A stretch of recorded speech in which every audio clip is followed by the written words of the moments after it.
Sharei Gilgulim says that, and the Gemara also talks about it,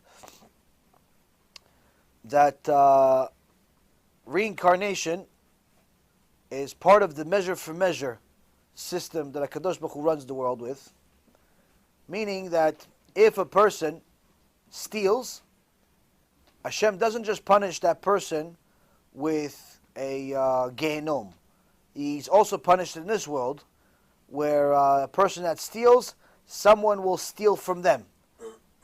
And not just they will lose the money. And the reason why is because part of the measure for measure, for it to be exact, it's not enough for them to just lose money if they stole money.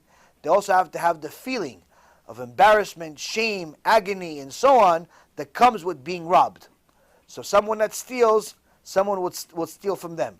But if they died already, before Hashem punished them for that stealing, they will be reincarnated, and someone would steal from them in their reincarnation. Meaning that some of the things that we suffer for in this life is for sins we committed in our previous incarnation.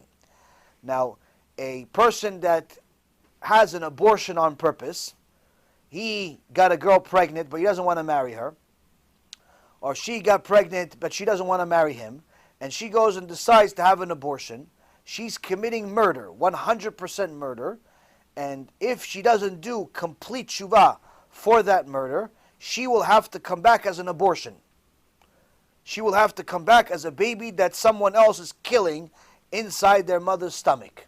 And anyone that wants the details of what happens, I could send you some interesting videos of what happens to the kid inside the mother's belly when the murderer that calls himself a doctor from places like Planned Parenthood decides to chop him up into little pieces before he vacuums him.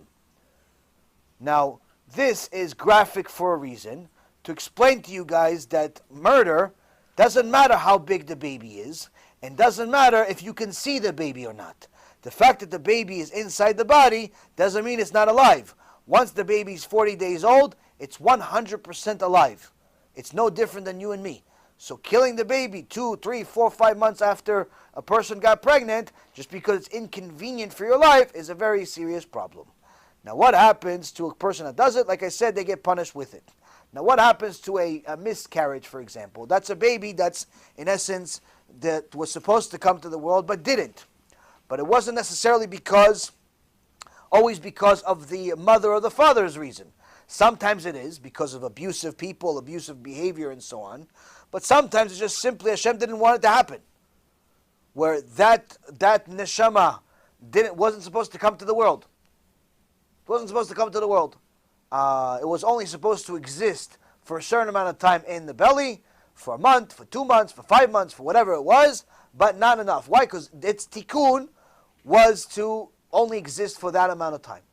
Point being is that the reincarnation is a very, very precise that we could never even imagine the details, but we can imagine enough to understand that it's very much real, and it's very much important for us to delve into it.